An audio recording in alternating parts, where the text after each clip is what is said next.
The Avatar The Last Airbender Iceberg Explained. What's up guys, it's Jason Mason with the Avatar The Last Airbender Iceberg Explained. So what exactly is an iceberg? An iceberg is basically a meme that's been going around on the internet, composed of fan theories, fun facts, and anything else ridiculous enough that people can come up with about a series, and today, that series is Avatar The Last Airbender. So I did some digging, and I came across this post on Reddit that talked about the Avatar The Last Airbender Iceberg. So I would like to thank really quickly It's Patrick for some of the ideas that was used in this video. I'm gonna throw them a secret dance party.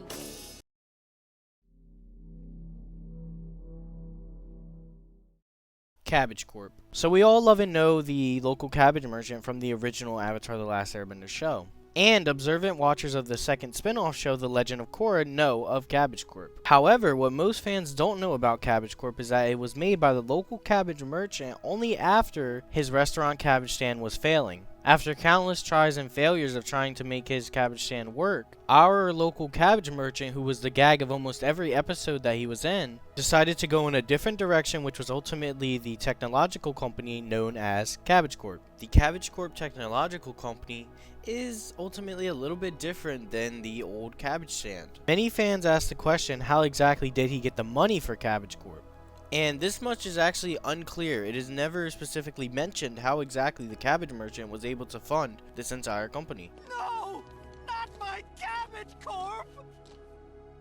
The blue spirit mask actually belonged to Ursa. Many fans of the original Avatar The Last Airbender series love the blue spirit mask and what it means to the redemption story arc of Prince Zuko. All of us Avatar fans know of the blue spirit and who he is. However, what many of us don't know, including myself until the making of this video, is that the blue spirit mask actually belonged to Zuko's mother, Ursa. This is revealed in the Avatar The Last Airbender comic titled The Search, where the main focal point is, as you guessed it, searching for Zuko and Azula's mother. Throughout the comic, the audience learns more about Ursa. In one particular flashback, we can see Ursa sitting in her room staring at masks that are put on the wall. One of these masks, of course, being the blue spirit mask. It is then revealed that the mask is from a play that Ursa loved as a child, and the blue spirit is a evil water spirit. This is something I would have loved to see in the show so it could be brought to life and animated. They make me look totally stiff and humorless. Male Toph. Everybody loves the earthbending badass known as Toph. But did you know that the original design for Toph was going to be a 16-year-old earthbending boy named Sud? Early prototypes for Toph's character was Roku's earthbending master named, you guessed it, Sud. Another prototype for Toph's character would be reused in the episode The Blind Bandit, known as the Boulder. This one is actually fairly common knowledge, but I thought I would include it because of Toph's huge fan base, and for the simple fact, could you really imagine Toph as a boy? Part of what makes her character so incredible is the way she's able to stand out. Of course, by being this 10-year-old little girl who's blind and can beat up anybody and doesn't care what anybody says. Dwayne "The Rock" Johnson in Avatar. Yeah, you heard me right. Former WWE star turned Hollywood actor was actually supposed to be an Avatar in a minor way. Another piece of fairly known knowledge is that the boulder was actually based off of former WWE star and Hollywood actor Dwayne "The Rock" Johnson. The Rock, the boulder, you get that part. The early plan was for The Rock to actually voice the boulder. However, plans quickly fell through due to Dwayne Johnson's conflicting schedule. What happens next is actually not commonly known. The team of Avatar Studios was actually able to get Wrestling Hall of Famer and former tag team of The Rock, Mick Foley, to voice the boulder. And it's gotta be said, Mick Foley does a pretty good impression of Dwayne Johnson. The boulder's gonna win this in a landslide.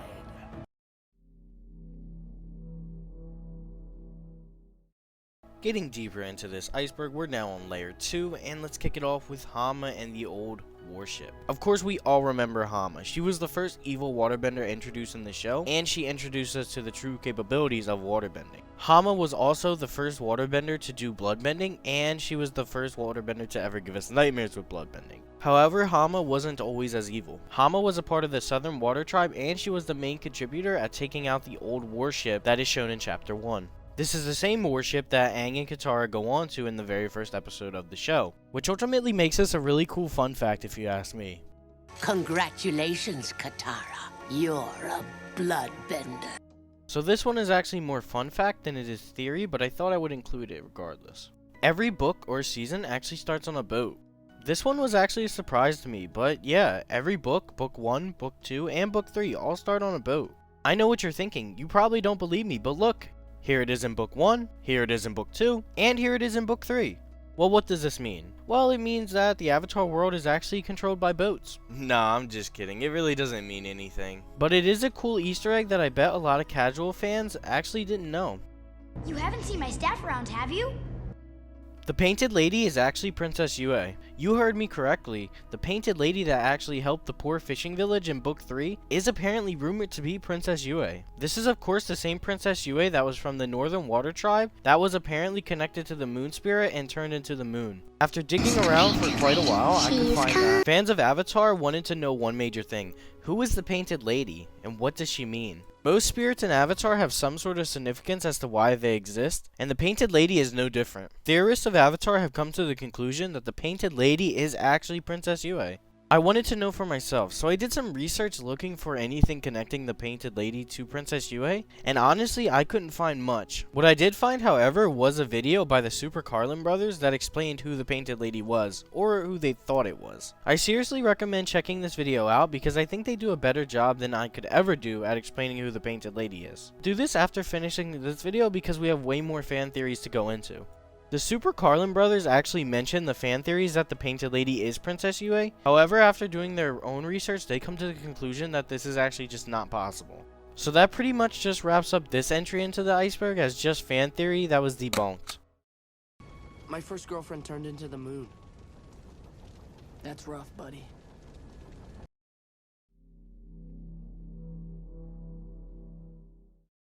So we're already on layer 3 of the iceberg, and what I can say about this layer is that it's the last stop for any fun fan theories. After this, we get into really serious stuff. Zuko's pet bird. What you're probably thinking at first is that I'm an idiot and I have no idea what I'm talking about because Zuko didn't have a pet bird. It was actually Sokka. And yes, this is true, Sokka did have a pet bird named Hawkeye. However, it was actually planned for Zuko to have a pet bird in the pilot, similar to Hawkeye. Most fans actually think that Hawkeye's design was actually just the reused version of Zuko's pilot bird. The idea behind this was that so when Zuko and Aang are getting into serious fights, Momo and Zuko's pet bird could actually get into little scuffles and break up the serious action. However, of course, the creators decided to go in a different direction. It is unknown why exactly the creators decided to go in a different direction, but I have my own theory as to why.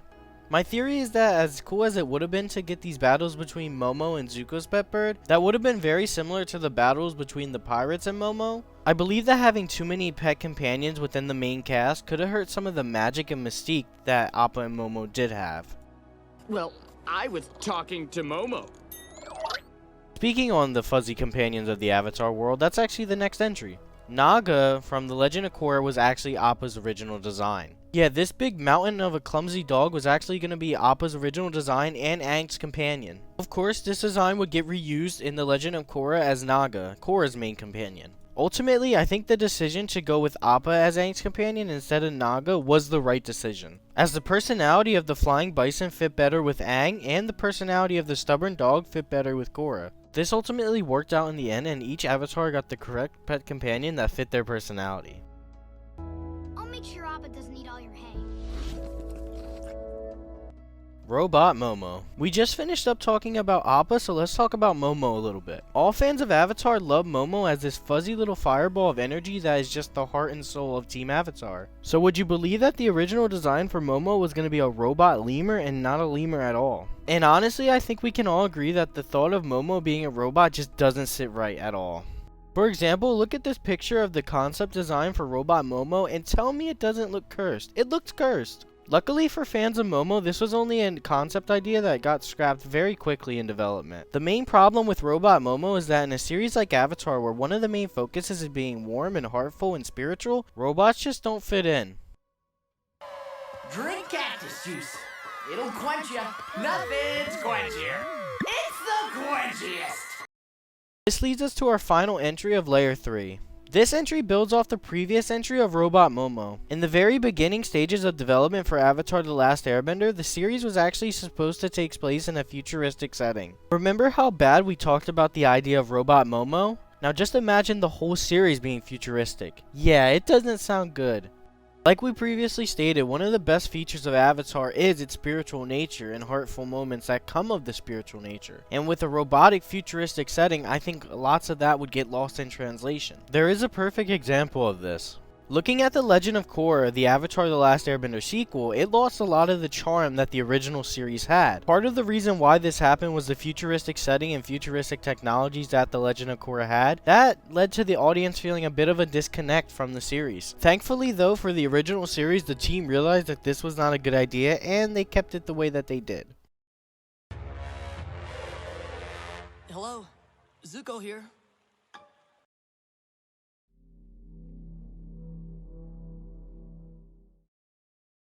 We finally made it to the 4th layer, and before we get into that, I would just really quickly like to take the time out to ask you guys, if you are enjoying this video and you made it this far, to subscribe, leave a like, comment, share. Anything really helps the channel. With all that being out of the way, let's get right back into the video. To begin with, we have a 5th nation. We finally made it to the 4th layer, and this is the deepest part of the iceberg, and this is where things are really going to get interesting. This entry is exactly as it sounds. At one point in time, there was actually a 5th nation that was existing in the Avatar universe. This information was only recently revealed in one of the latest Avatar novels, this one being The Rise of Kyoshi. This 5th nation was made up of waterbenders, firebenders, and non-benders who transcended ethnic and social boundaries. Originally, this group was just made up of pirates and were recognized only as pirates. They were very similar to the pirates that are seen in Book 1, but also very different at the same time. However, it was only after a peace treaty was made with Avatar Yang Chen that these pirates were able to exist as a standing 5th nation. This 5th nation existed as a 5th nation for at least 100 years. This 5th nation of pirates existed till they thought the Avatar was gone and decided to get a little cocky. When they got too cocky, the Avatar returned and wiped them out, completely ending them as a 5th nation, and there's only ancestors that exist today. Watch and learn, Katara. This is how you catch a fish. Azula's wedding. This is the first darker toned entry we have on the list. At one point in the show's development, it was actually planned for Azula to be married off in Book 3. One can easily figure out why this didn't happen. Avatar: The Last Airbender was a Nickelodeon show, and clearly having a 14-year-old child being married off would not have fit the constraints of Nickelodeon. Another reason why Azula's forced marriage never happened was because the show was going to be wrapping up soon and they just wouldn't have time to fit it in. However, it is fun to theorize what exactly would have happened to Azula and her character development if she would have been married in Book 3.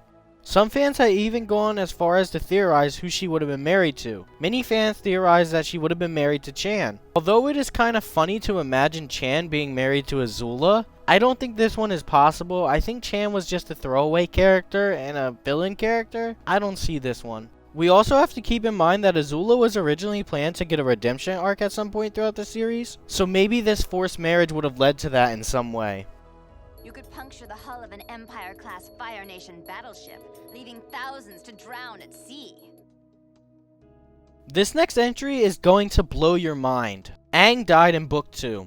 In the episode titled The Crossroads of Destiny Part 2, at the end of the episode, Aang is struck by Azula's lightning while going into the Avatar state. This is one of the darkest and most morbidly bleak moments in a Nickelodeon show targeted at kids. After this moment, the Fire Nation proclaims that the Avatar had been killed and that they have won the war and the war is finally over. The reason why the Fire Nation proclaimed this is because if an Avatar dies in the Avatar state, that means that the Avatar cycle has been broken and there will be no more Avatars. However, it is then later revealed that the lightning strike that struck Aang only knocked him unconscious and put him very close to death, which meant that Katara could ultimately heal him and bring him back to life, meaning that the Avatar didn't die. Some fans theorize that the Avatar did in fact die at the end of Book 2, but was only saved by the previous Avatar spirits ensuring that the Avatar cycle would not be broken. At the end of the day, this theory is a cool take on what could have possibly happened to Aang. I find it really fascinating imagining the past Avatar spirits using their combined power to ensure that the Avatar cycle would not be broken. You've got to get out of here. I'll hold them off as long as I can. In episode 3 of the show, Aang, Sokka, and Katara arrive at the southern air temple where Aang used to live. When they arrive, the only thing that can be described is it is a battlefield. a battlefield where a war occurred and where there were no survivors. The air temple is scattered with bones of fallen air nomads and Fire Nation soldiers. One theory even came up with the gruesome idea that the air nomads were cornered and had to sacrifice themselves, killing themselves and multiple Fire Nation soldiers in the process. One Reddit user even gave a detailed explanation of this grim event transpiring. It states, Monkiatsu used his airbending to take all the air out of the room he died in, killing himself and all the Fire Nation soldiers in there with him. The post continues saying, his clothes have no burn marks on them because there was no oxygen in the room to fuel the soldiers. This is without a doubt the darkest point in the show, and it's never even explained how this actually happened. It's not for stabbing. It's for airbending. Moving on from that, we have the final entry in today's iceberg. This theory states that Aang was actually not the Avatar. I was completely blown away by seeing this, so I had to do the research for myself. After looking for quite a while, I actually couldn't find anything suggesting that Aang was actually not the Avatar. At the end of the day, I have to chalk this one up to being cap, but if you guys know anything about Aang potentially not being the Avatar, let me know in the comments below. What I did find, however, was an interesting theory that I'll leave you with. Theory states that Katara was actually meant to be the next Avatar. The theory goes on by saying if Aang was able to live out his full, complete life, he would have died around the time that Katara was being born, and since that the next Avatar would have been a waterbender, it would have to be the most powerful waterbender from the Southern Water Tribe, which would have been Katara. Again, I think this is another cool take that you just have to take with a grain of salt, like a lot of these fan theories. But overall, guys, that is it for the Avatar The Last Airbender Iceberg. Again, if you guys enjoyed, please make sure to show your support in any way possible. I will greatly appreciate it. And yeah, check out any of my other videos. This video took a lot of time, so if you guys enjoyed, yeah, leave some support. I'll catch you guys later. Peace out, guys.